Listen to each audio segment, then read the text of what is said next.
Page 1. Seneca on Overcoming Fear. Breaking the Chains with Stoic Wisdom. Have you ever felt trapped by fear? Not the fear that warns us of real danger, but that slow, creeping fear that stops us from living fully. The fear of rejection, the fear of failing, the fear of what others might think. You're not alone. Even 2,000 years ago, humans wrestled with the same shadows. But one Stoic stood tall against it: Seneca. Lucius Aeneas, Seneca, philosopher, playwright, statesman, Stoic, a man who lived under the unpredictable rule of Emperor Nero, a time when fear could cost you your life.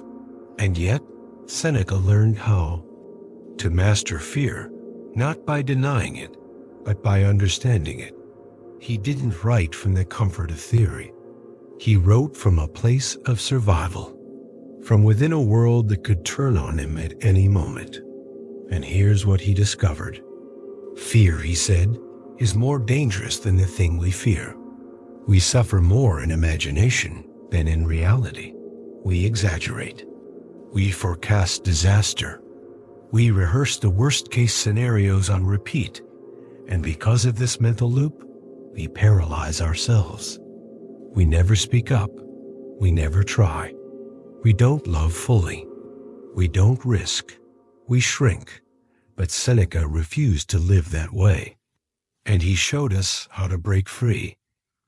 He reminded us, most fear is just borrowed trouble. It's a story one we choose to believe. He wrote, "We are more often frightened than hurt, and we suffer more from imagination than from reality." Think about that for a second. How many times has your mind created monsters that never showed up? How many opportunities have slipped through your fingers simply because fear whispered, "What if you're not good enough?" Seneca's answer wasn't to become fearless. No, it was to discipline the mind, to train your thoughts so that fear doesn't lead you, but follows you tamed. So how do we begin? By first noticing our fear, naming it, sitting with it, and then most importantly asking the Stoics question, is this in my control? Because once you realize that most fears are not real threats, but illusions, your grip loosens. You start to breathe deeper, stand taller, act wiser. That's the Stoic path. Not to feel nothing, but to fear nothing that isn't worthy of fear. So today, as you move through life, ask yourself, what are you afraid of? And what would Seneca say about it? Because on the other side of that fear might just be the life you are meant to live. Now that we've begun to see fear for what it is, a shadow, not a master, let's dive deeper. On page 2, we'll explore Seneca's insights on why fear grows in the mind and how to cut it off at the root. Ready? Page 2, the root of fear, where it begins and how to get it out. Let's go deeper. On page 1, we peeled back the first layer of fear, how it clutches us not because of reality, but because of our imagination. Now let's step into the mind itself, where fear is born, shaped, and if we allow it, fed, until it takes over. Seneca said something profound. He wrote, "He suffers more than necessary, who suffers before it is necessary." Think about that. How often do we worry about things that never actually happen? How often do we suffer in advance? We picture losing the job before we've even had the interview. We picture the heartbreak. Before we've even said hello, we picture the failure. Before we've even tried. This is what fear does. It robs us not just of joy, but of truth. It builds castles of illusion in our heads and convinces us that those illusions are real. But Seneca didn't fall for this trick. And he didn't want us to either. He believed that if we could learn to inspect our thoughts, like a wise judge inspects testimony, we could catch fear in the act before it roots itself. Here's how he did it. First, he would observe his thoughts, as if from a distance, like standing on a balcony, looking down at the street below. Instead of reacting to fear, he'd watch it. Is this fear based on fact or assumption? Is it here to teach me something, or simply to distract me? By asking questions, he broke fear's spell. He separated reality from illusion. Second, he practiced voluntary discomfort. That's right. He didn't just wait for hard times. He practiced for them. He would fast, sleep on the floor, wear plain clothes, go without. Why? Because he believed that to overcome fear, you must face it not in panic, but in preparation. If you've already tasted the worst, then what's left to fear? It's a powerful practice, because suddenly your mind shifts. You stop asking, what if this happens? And start saying, even if this happens, I'll be okay. This isn't theory. This is resilience built, one choice at a time. And third, Seneca trained his mind daily with philosophy. He believed wisdom was the antidote to fear, that if you filled your mind with truth, clarity, and purpose, there would be no room for dread. As he wrote, the whole future lies in uncertainty. Live immediately. That's not a call to recklessness. It's a call to presence, to stop wasting time in imaginary futures and start living with courage in the now. So here's your challenge for today. The next time fear rises, pause. Don't run from it. Don't shove it down. Instead, sit with it. Ask it questions. Hold it up to the light. Is this fear protecting me? Or just holding me back? Is there evidence behind it? Or just noise? And what would Seneca do right now? Because every time you face fear with clarity, it loses its grip, and you get stronger. So now that we've started pulling fear out at the root, what's next? On page 3, we'll explore how Seneca taught us to turn adversity, the very things we fear, into fuel for growth. Don't miss this. Let's turn toward the storm. Shall we begin? Page 3. How to turn fear into power. Strategy for transformation. By now, we've looked fear in the eye. We've peeled back its illusions and pulled at the roots. But now comes the question that transforms everything. What if fear isn't the enemy? What if it's the raw material? What if fear, handled rightly, is not something to run from, but something to build with? Seneca believed exactly that. To him, fear wasn't a sign of weakness.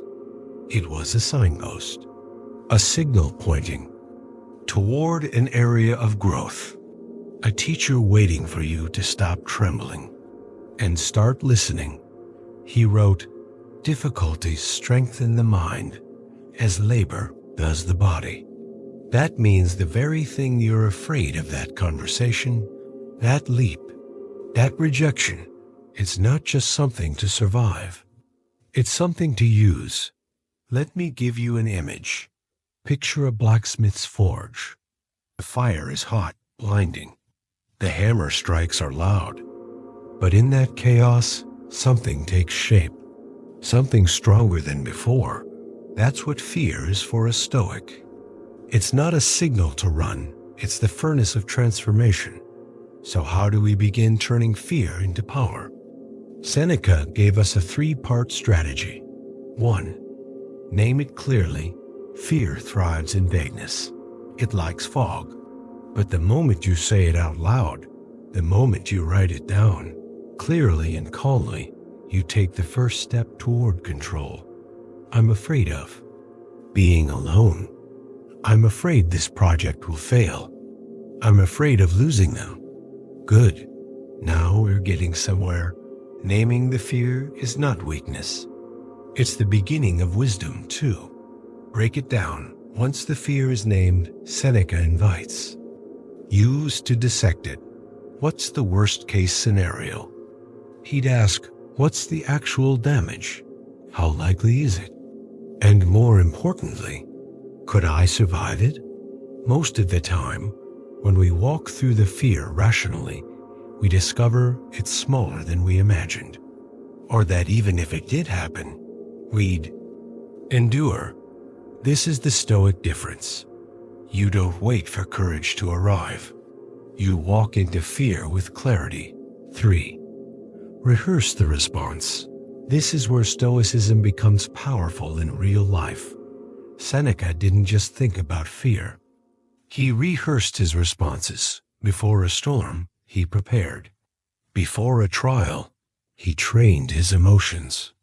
Before betrayal, he considered how he'd maintain his character. This is not pessimism. It's preparedness. It's how you make fear useless by turning it into practice. So instead of asking, what if it all goes wrong? We can ask, if it does go wrong, how will I respond with virtue? Suddenly, you're not a victim. You're a student, a craftsman, a Stoic in the fire. That's what Seneca taught, that fear is not the end of your strength. It's the beginning of it, but only if you meet it with your eyes open. So the next time something scares you, don't just brace yourself. Face it, name it, prepare for it, and then step through. Now that we've learned to transform fear into fuel, what happens when fear turns into anxiety? The long-lasting kind, the heavy, quiet dread. On page 4, we'll explore how Seneca's wisdom helps us deal with the anxiety that doesn't shout but lingers. Let's go deeper. Shall we continue? Page 4. Calming the storm. Seneca's approach to daily anxiety.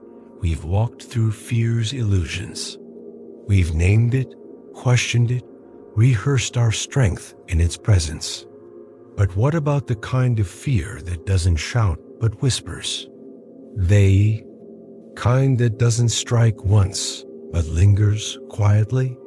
Anxiety. Unlike panic, anxiety is patient. It creeps into your mornings. It stirs your thoughts before bed. It doesn't need a reason, it just is. Seneca knew this form of fear too, and he had a response, not of denial, but of daily discipline.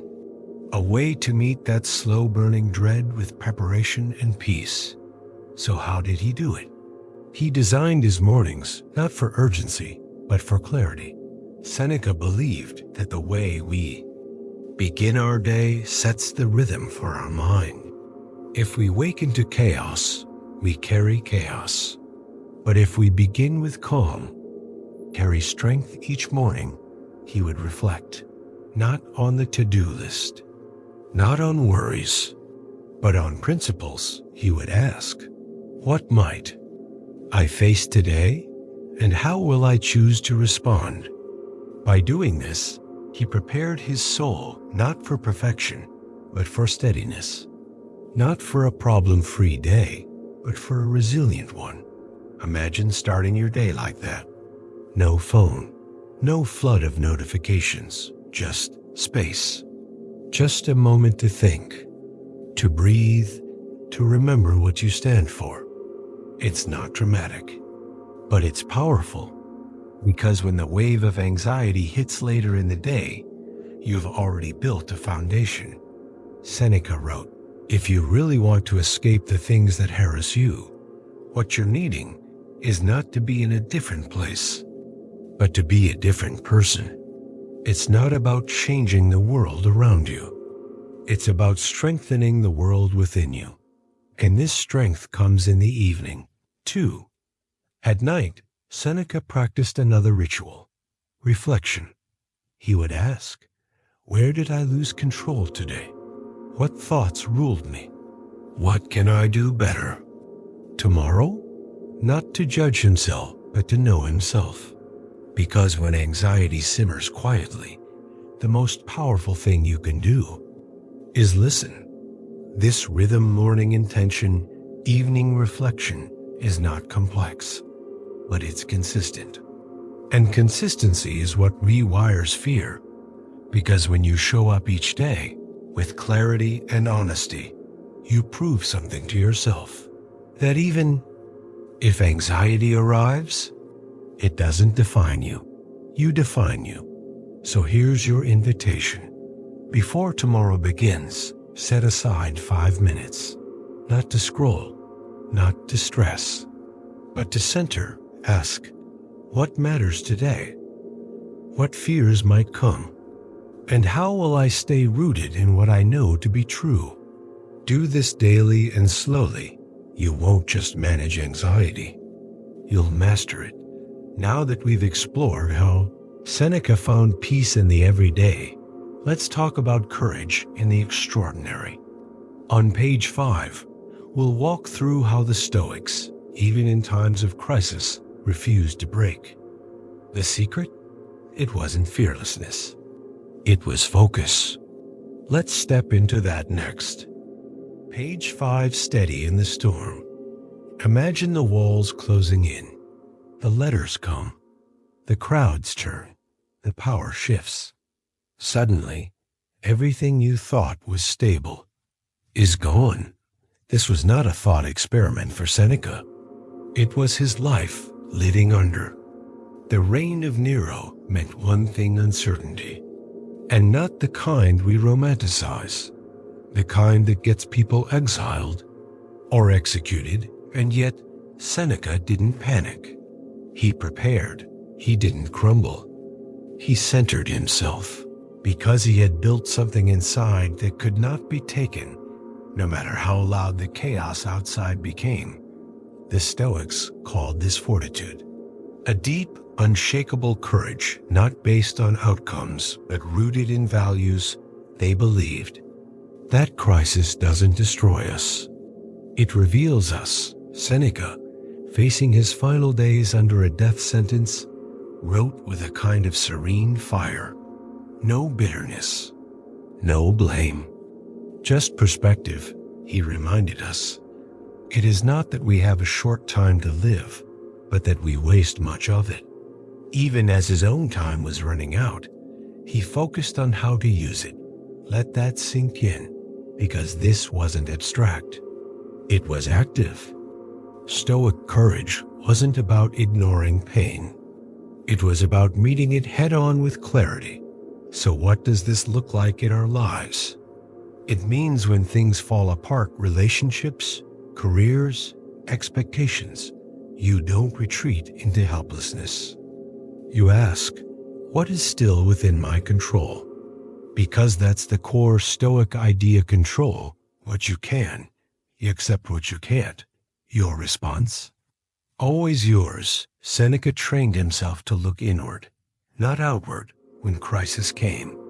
He believed that while you can't stop the storm, you can steady the ship, and your ship, it's your mind. No matter how wild the sea, your hands are still on the wheel.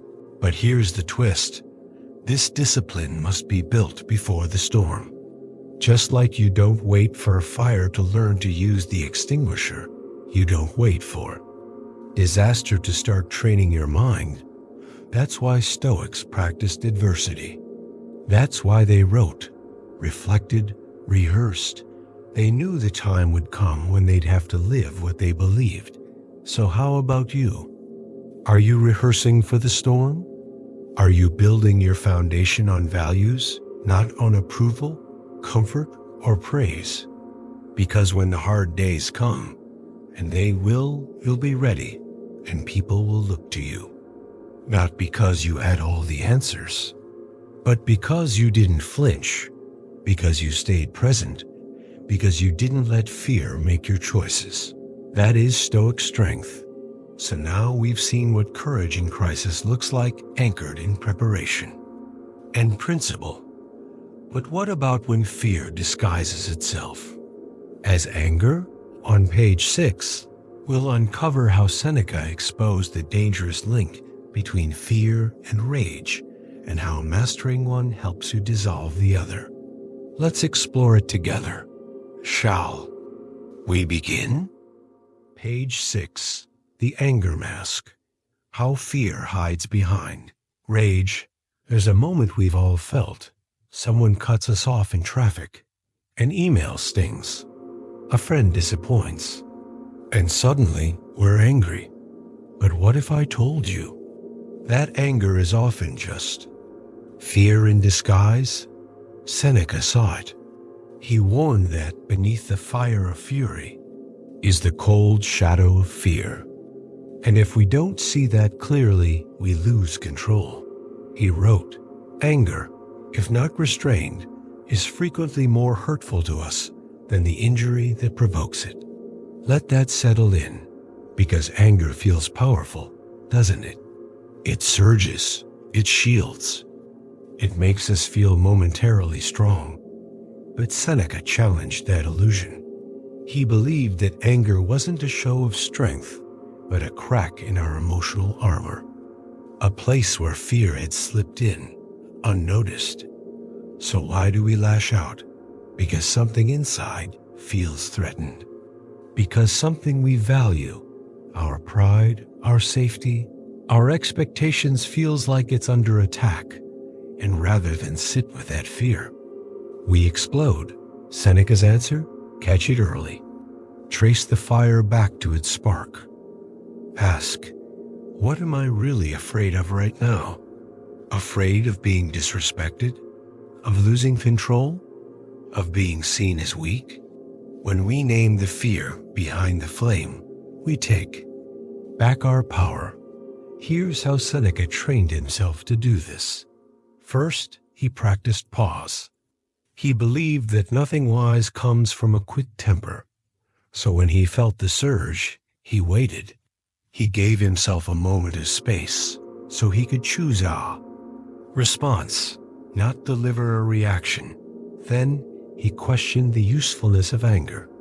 He'd ask, what does this emotion actually solve? And finally, he reflected on impermanence. How quickly, he wrote, anger must be let go, for it belongs to mortal things. He reminded himself and us that this moment, this frustration, this flash of rage will pass, and we should not let it leave scars that last. So how do we live this? We practice what the Stoics called preparation of the mind. When you wake up, expect adversity. When you engage with others, expect imperfection. When you're hurt, expect the urge to retaliate and prepare instead to respond with reason. Because true strength is calm, not passive, not weak, but controlled, chosen. Seneca believed that when we master anger, we disarm fear. We move from being driven by emotions to driving them, and that shift, that's power. That's peace. Now that we've uncovered how anger can be a mask for fear, what's the next step in mastering our emotions? On page 7, we'll explore how Seneca taught us to use daily reflection as a tool to anchor our emotions before the world has a chance to shake them loose. Shall we keep going? Page 7, the power of daily reflection. Your inner guardian against fear. By now, we've faced fear in its many forms: illusion, anticipation, even behind the mask of anger. But Seneca wasn't done teaching us. He believed there was one more key to emotional strength. Not a grand event, not a heroic gesture, but a daily ritual. Every night before bed, Seneca did something simple, yet revolutionary. He reflected. He would lie down, close his eyes, and walk through his day, step by step, emotion by emotion. Not with judgment, but with curiosity. What did I do well today? Where did I stumble? Did fear guide my choices, or did wisdom? This habit wasn't just reflection, it was self-mastery. It gave him a second chance to learn from every moment. Before sleep reset the stage, Seneca wrote, "When the light has been removed and my wife has fallen silent, I examine my entire day." Notice the discipline. In a world where distraction pulls at us from every direction, Seneca gave himself stillness. No scroll, no noise. Just thought, presence, clarity. This is how he strengthened the walls of his mind brick by brick, with daily honesty. Because you see, fear feeds on confusion. It thrives in the dark corners of avoidance. But when you shine light on your life, even your mistakes' fear has nowhere to hide. So let's bring this home. Tonight, before you drift off, try it. Set down the phone, find quiet, and ask, what did I fear today? Was that fear helpful or hollow? Where could I have paused, breathed, responded more wisely? Don't beat yourself up. Don't dwell. Just notice. Reflect. Because this habit, this nightly mirror, is how you build what the Stoics called an examined life. And there's power in that. When you know yourself, you become harder to shake. You stop being a victim of random emotions. And you start becoming the author of your own reactions. This is emotional armor, built not in a day, but through days. So don't wait for the storm to strengthen your resolve. Prepare in calm. Practice reflection. Let each night be your teacher and each morning a new beginning. So, what happens when reflection becomes a habit? What shifts inside when we begin to truly know our patterns, our fears, and our strength? On page 8, we'll uncover how Seneca used acceptance, not resistance, as his greatest power over anxiety. Let's continue the journey. Page 8, Acceptance. The Stoic Gateway to Calm. By now, we've explored fear from many angles. How it begins, how it hides, how it lies. But what if the real secret wasn't to fight it, but to accept it? Seneca didn't believe peace came from pretending life was easy. He believed peace came from expecting that it wouldn't be. He wrote, "A man who suffers before it is necessary suffers more than necessary. But a man who accepts what is suffers less." This wasn't resignation, it was resilience. Seneca knew that life would bring loss, illness, change, death. Fear often comes from pretending these things won't happen or that they shouldn't. So when they do, we're shocked. But when you accept that life is uncertain, nothing can truly surprise you. Think of it like the sea. If you expect a storm and the waters stay calm, you're grateful. But if you expect sunshine and the storm comes, you panic. Seneca chose the mindset of the sailor who prepares for both. The Stoic who anchors himself, not in hope, but in harmony with nature. He didn't ask the universe to change. He changed how he met the universe. He would reflect. Is this in my control? If yes, he would act. If no, he would accept. That simple rule made him powerful in a world of chaos. So what does this mean for us? It means when fear rises, we ask, is this mine to change or mine to carry? If it's yours to change, step up, take action. If not, breathe, accept, and release. This is the stillness Seneca spoke of. A strength that doesn't scream but steadies, one that makes room for fear, but does not obey it. And here's where it gets even more powerful. When you accept life as it is, you stop fearing how it might be. You become open, present, free. And in that state, you're no longer just reacting. You're responding, not from panic, but from purpose. But what happens when fear lingers, when it still whispers in the quiet moments? That's where we go next. On page 9, we'll uncover the final Stoic practice that Seneca used to dissolve fear: service to others. Let's keep going. You're almost there. Page 9, service, the final remedy for fear.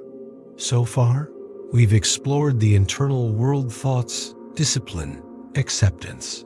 But Seneca believed fear also dissolves when we step outside ourselves. You see, fear thrives in isolation. When you're alone with your worries, they echo, they multiply, they consume. But the moment you look up, reach out, and offer yourself in service to others, something shifts. Your fear shrinks. Your perspective expands. And you remember, you're not the only one struggling. Seneca believed that service was not just moral, it was medicinal. He wrote, "Wherever there is a human being, there is an opportunity for kindness." And kindness, he believed, is stronger than fear. When you act with compassion, when you help someone in pain, when you ease a burden, offer your time, lend your strength, you become something fear cannot control. You become useful, and that usefulness gives you purpose. It's hard to be afraid when you're busy lifting someone else. Now, this doesn't mean ignoring your own pain. It means transforming it, turning your wounds into wisdom, your setbacks into support. Ask yourself, what have I learned from my fear that might help someone else? What strength have I gained that could inspire another? This is where Stoicism becomes community, because fear wants you to shrink into yourself. But Seneca's way is the opposite. Expand, connect, serve. And when you do, the fear that once held you down becomes fuel for lifting others up. And something else happens too. When you're focused on helping others, you're present.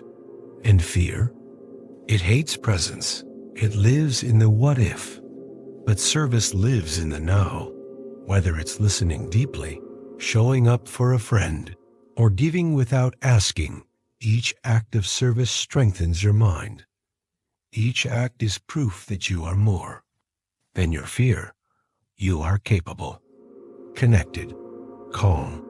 So the next time anxiety whispers, "You're not enough," serve, prove it wrong. We've walked a long road together, through fear, through clarity, through action. But now, it's time to bring it all together.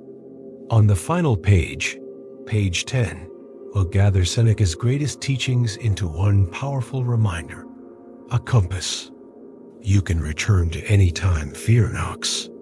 Let's finish strong. Page 10, closing the circle, when fear knocks again. So now, we've arrived. We've walked with Seneca through the shadows of fear, through imagination, through preparation, through acceptance, and into service. But here's the truth. Fear won't stop knocking. It will come again. In the quiet, in the unknown, in the unexpected. And when it does, you don't need to panic. You need to remember. Remember that fear is not the enemy. Running from it is. Remember that fear is just thought until you give it power. And remember this, Seneca faced emperors, exile, death itself. But what he conquered most was his own mind. He chose clarity over chaos. He chose presence over panic.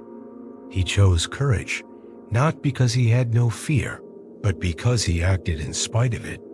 That's what you carry now, not a shield that blocks all pain, but a compass, a way forward. So the next time fear whispers your name, don't freeze, don't fight, just pause, breathe, ask, what would the Stoics do? Then do it with strength, with stillness, with purpose, because fear may knock, but it doesn't have to move in. You have the key. Now it's your turn to use it. If this message moved you, share it, not because we're chasing numbers, but because someone out there is living inside their fear right now and they don't have to. Click like to support this work. Subscribe for more Stoic wisdom and leave a comment below. I'm ready to face fear like a Stoic. Say it. Own it. Let's build a community that faces fear not with bravado, but with wisdom. Thank you for listening. And remember, the strongest minds are not the ones without fear. They are the ones who will keep walking anyway.